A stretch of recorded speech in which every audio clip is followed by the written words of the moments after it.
back, and Alex Goldman and Josh Beatar for FTS MMA. And today we are very luckily joined by the head honcho, the man himself, the man behind Eternal MMA, Cam O'Neill. Cam, thank you so much for giving us a bit of time this morning, man. We really appreciate it. First of all, how are things with you, man? Good morning, boys. Yeah, look, things are good. Merrily rise to speak to you guys this morning. I'm not a morning person or a Zoom person, so we appreciate you giving us the early wake up, man. We thank you for that. But look, Cam, first of all, man, I want to get sort of into a new sort of thing that's sort of, I think, taken the MMA sort of scene by storm, which is KC Grappling. Obviously, your daughter, Casey O'Neill. KC Grappling, obviously, with the event in Sydney and then one coming up on the Gold Coast as well.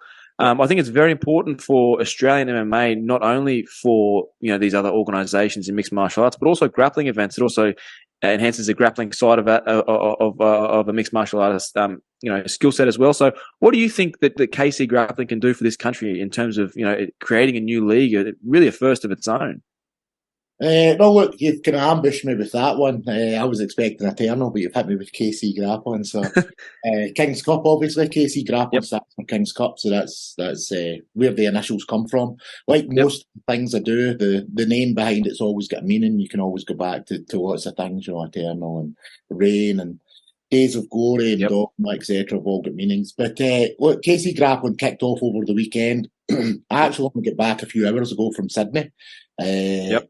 We had obviously the first one Saturday and Sunday at the Oz Fitness Expo at ICC in Sydney, and look, it was absolutely fantastic. Not just KC Grappling, but the Oz Fitness Expo. I hadn't been operational in Australia since 2019. Obviously, it's the biggest fitness expo in the Oceania region. Get about 30 to 40,000 people through it a day, and like most businesses that were event based or attendance based, 2020 absolutely crushed them. And they've all struggled to recover. So we went down to Sydney. To tell you the truth, not knowing what to expect, not knowing what sort of reception that the Fitness Expo would get itself. We knew how King's Cup Grappling was getting received, because obviously we were communicating with the teams, we were communicating with the athletes, and we were confident in our product, but we just didn't know how the environment round about us would go. And it was fantastic. It was a huge weekend. There was a lot of MMA fighters come through. Of course, Volk was there, Izzy was there, Josh Coolabau dropped in yesterday, and of course Casey was there all week, and not just standing about posing for pictures. She was on the floor making sure everything ran. Obviously, mother-daughter Robin is a promoter and does a lot of work with Proving Grounds. Well, a lot of work. Proving Grounds is her company.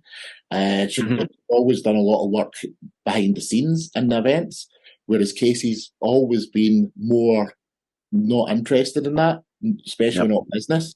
All she's wanted to do is fight. So it was refreshing to see that she's maturing as well. She's 25 years old now, and she's looking at businesses. She's looking at the niche that she operates in and the niche that she enjoys, and seeing, can I build a business here that when my fighting career is finished, that I'll have something else to give back to the sport. And definitely, KC Grappling is what that's all about.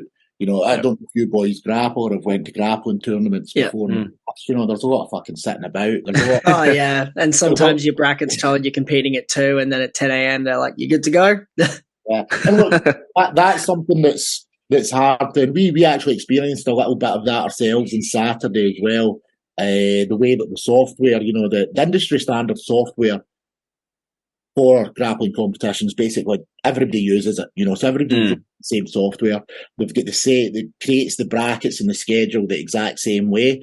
So of course, cause and effect, when one thing happens, it sets off a chain of events that moves another couple of things about, and that shifting of bracket times is just one of them.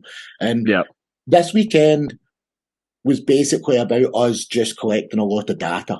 Now, we've been doing MMA events, I've been involved in MMA for as longer than I care to remember, but I'd never ever done a grappling event. We'd had, in the past, we used to do Eternal Grappling. We'd have 2 grappling fights inside the Eternal cage down in Coolangatta back in the dark old days, or the good old days, whatever way you want to look at it.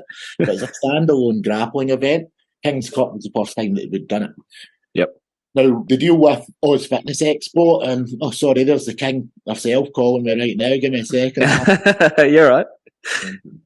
Sorry, there you go. Good timing. That threw me off. She's having a bit of a drama this morning. She's to say that kid's dedicated. You know, the show kicked off at 10 a.m. on Saturday morning, and she arrived from LA at 7:30. Get straight off. Wow. Took her case straight to the venue, changed, brushed her hair, washed her face, brushed her teeth, and stood out in the mats and kicked the event off. Kid's a machine. Wow. But you know, the opportunity to launch it at the Fitness Expo was just, you know, it was far too good to resist, and we had to go for it. As I say, 30 to 40,000 people through a day seeing our nice grappling, seeing our branding, talking with us, getting to look and touch and see what we're all about. And it was a huge success. And as I said earlier about the other grappling competitions that are round about and other grappling tournaments, the one common theme that we've seen was that, you know, it's hurry up and wait. And then all of a sudden it's go, go, go. And realistically, you're committing your full day to it, you know, because everything moves about. And we want to get away from that. We were wanting to use our experience with the other products that we've been doing that always run to time. When you've got proper broadcast contracts, you know, you have to run to time. We've got no option. And we wanted to take the processes and procedures to grappling and make it just a little bit more enjoyable in terms of busy people. People who are busy. People who've got families and wives and jobs and things like that. They're under pressure at home if they're away from for 10 hours over a weekend. You know, if we can get you in and out of there in 4 hours and you get more matches than you actually would somewhere else sitting out for 10 hours, man, our mission's accomplished. And it's a tier 2 product, the one that we've done at the weekend. What we've done is, with King's Cup, we've scaled it as a 2-tier product. We've got King's Cup Invitational, which is the full pro one, which is going to be getting kicked off end of July in the Gold Coast. And we've got tier 2 one, which was the weekend. It was King's Cup Tournament, which is register, rock up and compete style tournaments with an exciting rule set based upon the ADCC ones that discourage stalling, encourage action, running off the BJJ point system, so it's simple, accessible for everyone, and people and referees can understand it, and it would minimise the chance of confusion or people making the wrong decisions. So the tier 2's kicked off. We've got runs on the board, and everybody came away from it really, really happy. You know, some of the feedback that we've been getting for the last couple of days from people competing on Saturday, we're getting feedback all day yesterday. And I was sitting in the airport in Sydney last night, and then, you know, this morning as well before I jumped on here, just answering people as well that, you know, that contacted us and told us, you know, how refreshing it was for, you know, to be able to go and only commit 3 or 4 hours of the day and know that they'll get get out of the way and they'll get home. And not only that, instead of just getting a medal, they're getting actual prizes as well, you know. Both of them are getting actual prizes, both first and second position. Now, I'm not trying to take anything away from any other grappling competitions. That's not what we're doing here. You're just giving a different option. And we want to encourage people to do all the grappling tournaments. Grappling is very different to MMA. I know you identified a crossover earlier on when you introduced the show. But the way that grappling's going just now, is starting to ride a wave. You know, we're coming close to the crest of the wave. You know, I don't know if you've been following some of the drama that was happening with Flow Grappling and ADC and the broadcast contracts, and we're going here. No, we're going here. Coming back here. You know, and it's not just chaos why that's happening. You know, that's happening because people are identifying that there is a desire to watch grappling. It's got the crossover to MMA, but you can have it on a Saturday afternoon while you're looking after your 2 kids and doing your housework round about them. Safe knowledge that they're not going to get affected by, you know, disturbing trauma, you know, and you know, sporting violence in front of them. You know, it's much easier for families and daytime consumption, and that's what we're looking to do. And when we hit the Invitational in July and we start giving you some announcements about that, that's going to be huge. We've got a full global broadcast contract for that as well, and we're going to try and professionalise grappling properly in Australia. Definitely, for sure. So, Cam, I wanted to know, when the partnership came about with Fight Pass, was that sort of a vindicating moment, of all the work that you've put in? And did it really solidify to yourself that, you have built one of the standout organizations, not just here in Australia, but, around the world? There's now a lot of international fans that are becoming familiar with Eternal. Yeah, 100%. We had some fantastic conversations with the UFC when we first started talking about coming on to Fight Pass, back around about 2018. That probably was start of 2018. The conversation started, and of course we weren't the first to market in the Oceania region with Fight Pass and with global broadcast. Of course, Brace were there first before us. Brace, who ran a lot of shows in their time as well, and they got onto Fight Pass.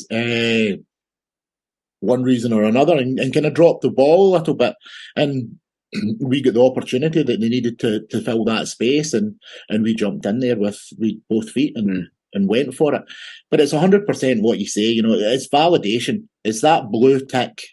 There's a lot of drama just now. But the Twitter blue check, realistically, doing the deal with UFC Fight Pass, and we've got that for multiple years to come. We've just inked a new deal at the start of the year that's for multiple years. And it's the blue tick of approval from our industry. I mean, the industry standard at this moment in time is the benchmark for MMA globally.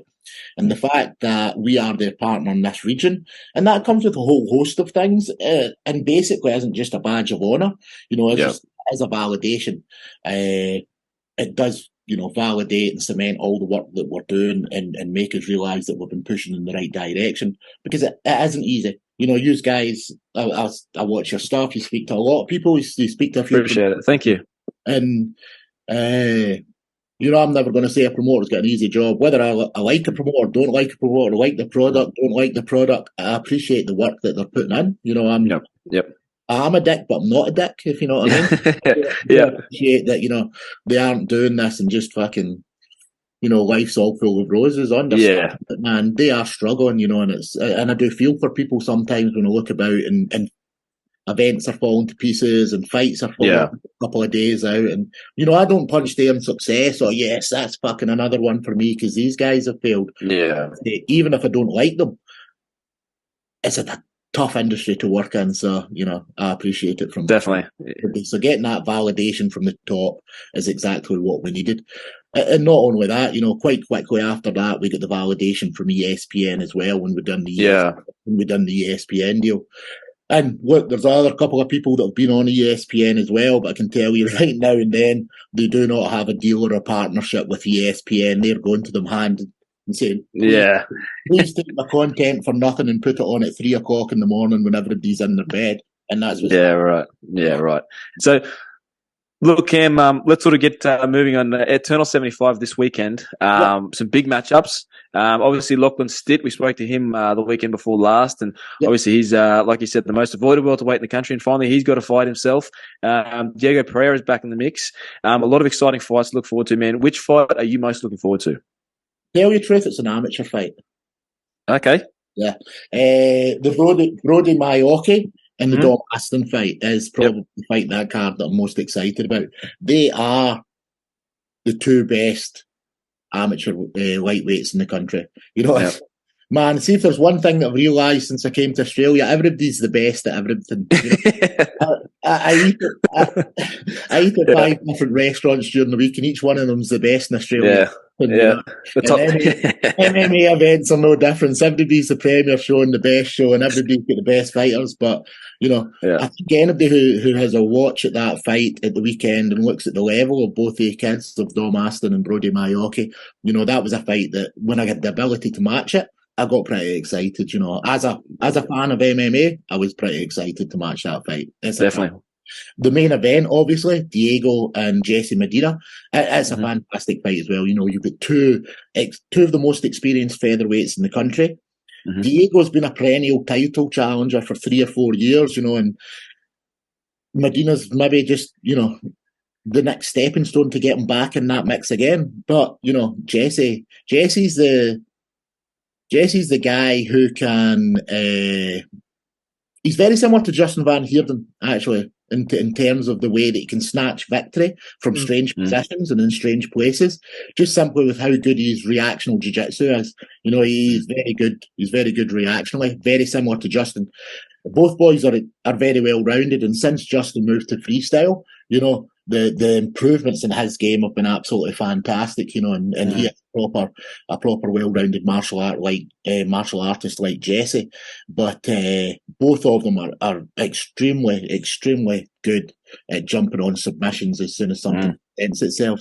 But Diego's no slouch in the submission department. You know, Diego subbed Abdallah, you know, and Abdallah, you know, is been on a run. You know, he's just sitting outside just now around about a lot of more experienced featherweights, and at 6'2", and on a, what is he, 7'1" or 8? Yeah, he's a big kid too. Yeah, you know, it's an exciting division. So there's a lot of possibilities for both fighters there between Jesse and Diego. And a lot of people have said to me, does it damage you not having a title fight on the main event? It doesn't when it's a fight as good as that. And we can only have so many title fights, and we're not throwing anybody into a title fight that doesn't deserve it, that hasn't came through our system and hasn't, you know, got the runs on the board and put them there to deserve it. So we're happy to go with Diego and Jesse, and I think it's going to be a fantastic night. Yeah, definitely. Yep. So, Cam, I wanted to know, you know, from the outside looking in, you know, I have to know, after securing a deal, you know, as you have with, you know, Fight Pass and ESPN, can you maybe give us a peek behind the curtain on, you know, what other major goals do you still have for Eternal that you really want to achieve with the organization? Look, we're not even started yet, to tell you the truth. No. You know, we really haven't started yet. We've got 2 other broadcast deals in the pipeline just now, real major ones that are gonna make everybody, you know, sit up and take a little bit of notice. We're hoping to finalise one of them this week, and the other one of them we're early stages at, but they were the fantastic. So it looks like that one's going to go ahead as well. So distribution is the thing that is our new key driver at the moment. When you look at the business that we operate, you know, as sports, combat sports event that we look to just, you know, we've got all our KPIs, you know, we've got all our targets that we're looking to hit. The one that we are not hitting at the moment, with the peers that I consider to be, with the promotions that I consider to be our peers, is distribution. It's the only thing that they beat us on. We beat them in everything else.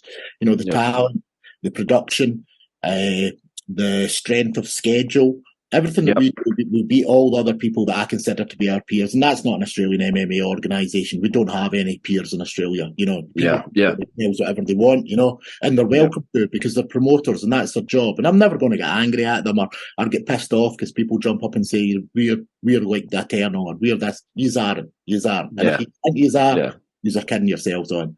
So when we look at our peers, the only thing that we're lacking is distribution. Now, it looks like we've got that. That's all. Awesome. That's fantastic. We look forward to seeing that, man. That's massive news. But look, first of it, and you know, touching on that, the growth of Eternal in Australian MMA, you know, from us, thank you for what you do for the sport, because you're giving these guys a massive platform to head to the UFC. You know, like it really has become a feeder to the UFC. And I saw, you know, a former champion, Shannon Ross, actually had a post on Saturday night, and he was doing some road work, you know, some bike work, and he was, you know, riding his bike through Coolangatta. And he referenced how, you know, he come, you know, the old Cooley days, the Cooley Hotel days of Eternal, and now he's fighting at you know, UFC 290 in Las Vegas. How proud of you, you know, of what you've been able to accomplish with Eternal, and really giving these athletes the opportunity to shine and to progress to that next stage. You just hit a nerve there with the Coolangatta days. Were any of you boys ever at any of these shows at Coolangatta? No, man. They were the best. You know, it was a different time. It was a different type of venue. You know, I was still working full time at that time, you know, running shows at the weekends and, you know, robbing Peter to pay Paul to make it all happen. And the Coolangatta Hotel, what a fantastic venue for a fight show. And I was very lucky when I found that venue, because we were struggling at that time. We went there at Eternal. When I say we were struggling to find a home at that time. Yeah. That was Eternal 3. You know, we'd done Eternal 1 at Southport Sharks, where we've ended up. But at that moment in time, the structure of cost for Southport Sharks was different to what I managed to negotiate this time.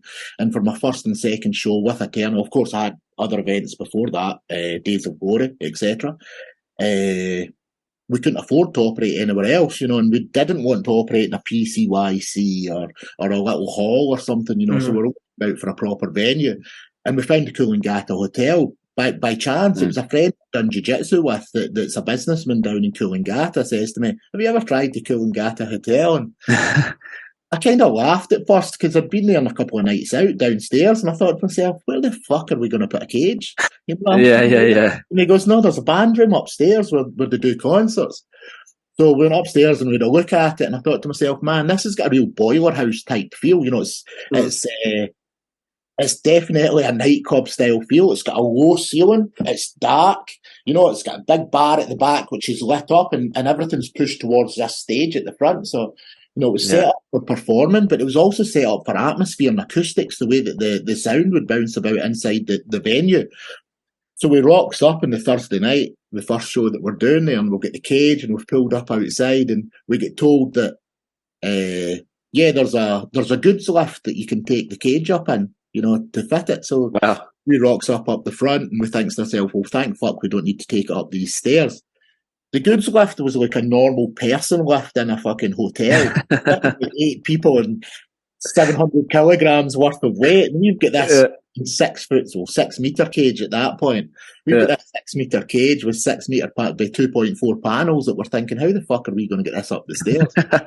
So look, after we played Tetris for 48 hours, we managed to get the cage into the venue. We set it up, and this is no word of the lie. No word of the lie. The top of the cage was that away from the ceiling. Wow. But luckily enough, all the lights in there, because it being a concert and a live music venue, they've got a lot of AV built into the ceiling. Yep. So we were lucky enough that the lights in the ceiling, we could point into the cage. Yep. Although you'll argue that point with me if you go back and look at any of the videos. And you'll ask me, did you even have lights, bro? People into the darkness as they hit the corner of the cage. It's but the Coolangatta Hotel was fantastic. As I say, the ceiling was that above the cage. The crowd was, that away from the panels of the cage, and there was 300 or 400 of them in that tiny little venue, and it was sold out. And it was such a oppressive atmosphere. It was so. It was so exciting when it started getting going, when that ball started rolling down the hill, it just got faster and faster, it was just towards the end of the night, and it was just, Coolangatta Hotels hit different. And yes, to go from there to what we'd done in February, over 2,500 people at HBF Stadium, with a $30,000 lighting rig, 6 metres of stage, it's a fucking huge leap, you know what I mean? It really is. So, yeah, I'm proud of everything that we've achieved from a business point. I don't stand back and say, I've transformed this, I've transformed that. I've got KPIs, as you identified earlier, and I've got other shareholders that I'm responsible for as well. So, at least I can go back to them and hold my head up high and saying that I'm moving the business forward. Definitely. So, Cam, I wanted to know, can you sort of talk us through, your introduction to MMA and your introduction to the sport? How did you first get involved in the sport, and, how has that led you to where you are today? I don't even know, to tell you the truth, because with MMA anyway, I don't even know. I've done martial arts my whole life. Recently's probably been the biggest break from martial arts training that I've actually had. I probably from about 2017 to 2022, I didn't do much training at all. But the rest of my life, I've been on mats, I've been in a ring, or been in a cage, training and fighting my whole life. I probably walked out onto a judo mat when I was 4 or 5 years old. Wow. And look, it's actually quite a funny story. I grew up in a town in Scotland called Kilmarnock, which is, it's not a very affluent town. There are a lot of working class people there. And the Scottish people are very sarcastic and pretty unforgiving. So all my mates are out in the street playing football or going to the local boxing club and this, that, and the next thing. And my dad's got me head to toe in a set of white pyjamas with a belt. Yeah. Pushing me into a car and sending me Judo, I fucking hated it. I didn't hate the judo, but I hated the fact that every time I come home, 30 kids in the street would just rip me about going to play sports and cuddle people in my pajamas, and it was above them. So look, judo didn't last long for me, probably 3 or 4 years, and that's when I moved into boxing just before I was 10 years old. Started doing a bit of boxing from when I was 10, moved to kickboxing when I was about 13 or 14, and Japanese jiu-jitsu as well. And that was me right up until I moved to Australia when I was 32.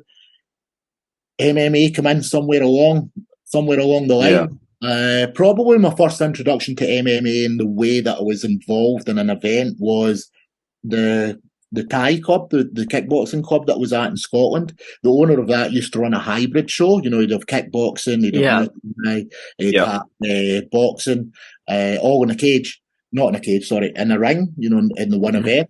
And he just started doing MMA as well. And back then it would have been the late 90s. He was still doing it in the gi, stuff like that as well. If you wanted to fight in the gi, you could fight in the gi. And he had a couple of MMA fights in his event. And I actually ran security at the events, which I thought was super cool because I was just a young lad at that time, doing a lot of kickboxing. The guy that owns the gym that I was training at came to me and asked me if I could put a couple of boys together and give them a price for doing security at the show. And it was really my first ever business adventure at that time, to tell you the truth. So me and a couple of my mates who, funnily enough, were all football hooligans at the time and were quite excited at the fact that we could get to punch on with people if they had. When we were throwing them out, decided that, hey, this sounds like, and we're going to get paid. This sounded fantastic. So we put that together, and that was the first ever show I got introduced to working at an MMA event. And the little twist that I had there is we called our company Security. So it was security. Nice. We just thought we were the smartest guys. We're really just a bunch of big dumb Scottish snobs that wanted somebody to kick off something in a crowd so we could remove it. But that was probably my first introduction to MMA at an event, was when Alan started putting fights in his ring. Realistically, it was probably about 2001, and I was doing a lot of Japanese jiu-jitsu at the time, but still wasn't doing any MMA. Probably 2001, 2002, I started getting into it proper, and just went full steam ahead. Came to Australia, was launching my first show in 2006, was when I was going to do my first show at the end of the year, in 2006, but then we had the Royal Pines, we had the ballroom. Start 2006, and that changed the landscape in a lot of ways.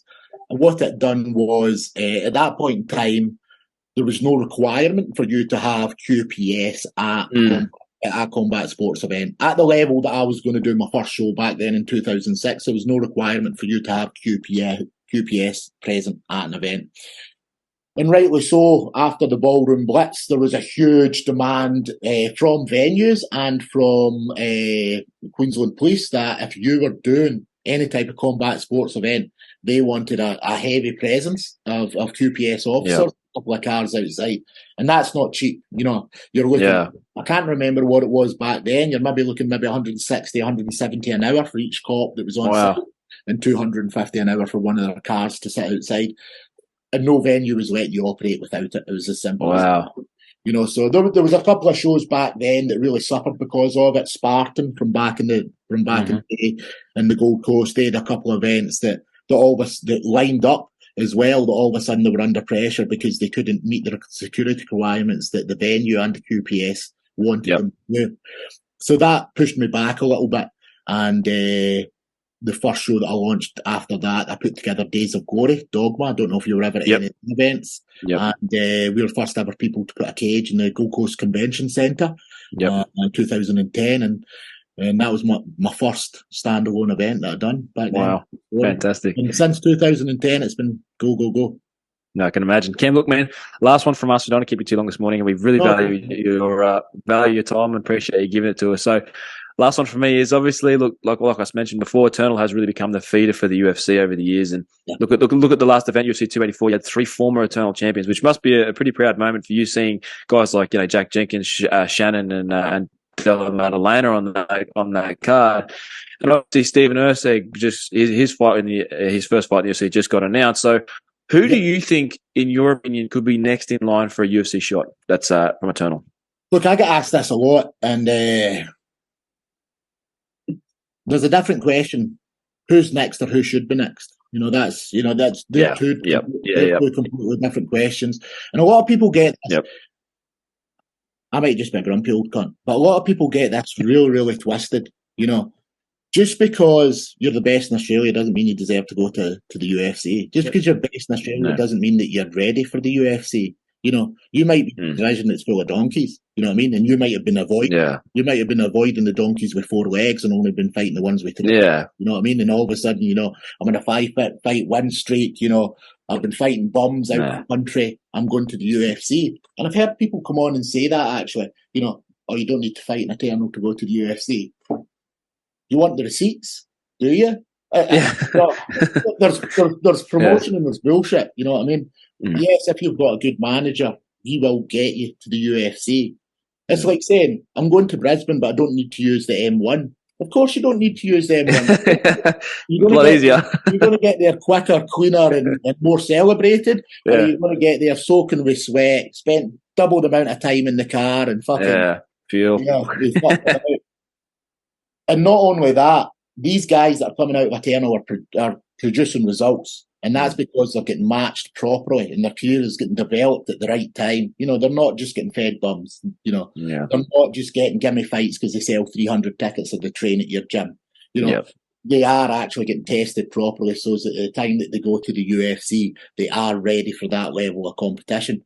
And that is the one bit of feedback that we are getting from the UFC in that manner, that we are actually giving them fighters that not only the fact that they've been on the UFC platform, so the UFC fan base is aware of them and they already own the license to the content of their last half dozen fights, etc., which is a huge help for a marketing machine as big as the UFC. But they know that these guys aren't going to, collapse under the light. Yeah. When you look at, as you say, Jack Della Maddalena is probably, other than Casey, obviously, Jack Della Maddalena is one of the other ones that I'm most proud of. Yeah. And I say most proud of, I don't mean that in a case of, I've done that. I'm proud of for what he's done. For him to go 0-2 in his first 2 fights. Yeah. Undefeated since. Undefeated since, but such a nice, quiet kid as well. And back then, and I don't know if you know Ben or watched a lot of podcasts with my business partner Ben, who's Jack's coach, has been in. And Jack went to that second pro fight without Ben. Ben had a commitment that he had to do that weekend, and Jack just went out there and we couldn't get him a fight. At that point, his original opponent had pulled out at 77, and we had another guy at 84 kilos that couldn't get a fight. So we put together a catchweight fight, just to try and keep both the boys busy. Jack didn't flinch, took the fight. The bigger man bet him on the day, and I'm not going to say it was because of size. Maybe at that point in time that guy was better than Jack. He's definitely not better than Jack now. Yeah, there's very few people in the world that are. It's just been released, obviously, last week that Sean Brady's his next victim. Yeah. And that's all he is. He's just another victim. You watch the way that Bilal fought against Sean Brady. And I'm not taking anything away from Bilal. Bilal's a fantastic mixed martial artist.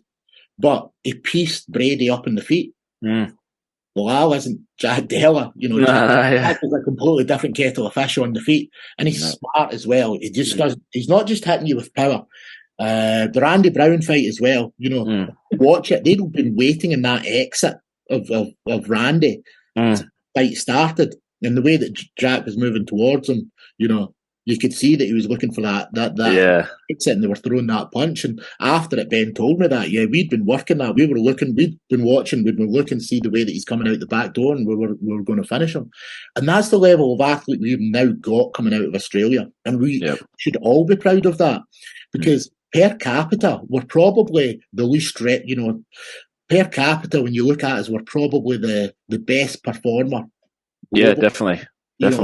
Maybe even in MMA overall now, with the success of Rob Wilkinson at the PFL, that boosts our coefficient everywhere. But, in the Premier show and the number 1 show in the UFC, the amount of talent from this area and how they're performing, I don't know how more people don't actually say, what the fuck's in the water down there? Yeah.